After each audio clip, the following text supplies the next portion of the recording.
afin d'évaluer les chantiers qui entrent dans le cadre du projet de développement des villes inclusives et résilientes PDVIR en cours dans la capitale économique du Cameroun. Célestine Ketcha-Koutes, ministre de l'Habitat et du Développement urbain, est sur le terrain ce 16 janvier 2024. Drain structurant, station de traitement des boues de vidange, travaux de voirie, rien n'échappe à la vigilance de Célestine Ketcha-Koutes. Elle apprécie le coup d'accélérateur donné par certaines entreprises pour faire évoluer les travaux et ne manque pas d'attirer l'attention des sociétés qui brillent par une lenteur et un manque de professionnalisme. Nous avons parcouru l'ensemble de ces projets et je me réjouis de ce que depuis le 8 novembre, il y a eu beaucoup de progrès.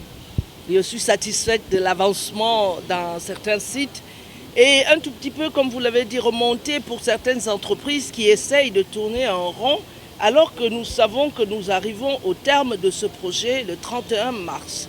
Donc il s'agit aujourd'hui de mettre des bouchées doubles pour finaliser ce projet sur des sites qui présentent des légers retards.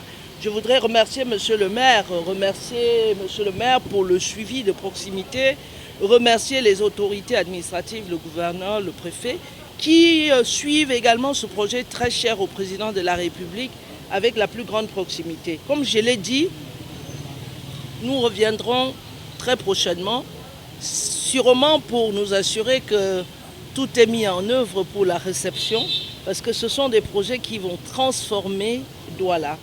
Présent au cours de l'inspection, Hazen Abdel Fattah, représentant de la Banque mondiale dans le projet PDVIR, qui salue les efforts du MINDU. Je veux commencer par saluer tous les efforts déployés par le MINDU et la communauté urbaine de Douala, la préfecture et le gouvernorat pour réaliser le projet de PDVIR, le projet de développement des villes résilientes et inclusives. Et à Douala, ce projet est vraiment très important puisqu'il va servir les Doualais, soit par la construction des travaux structurants. On salue les entreprises qui ont bien avancé. Les autres, on leur demande de déployer plus d'efforts pour réaliser les travaux dans les délais.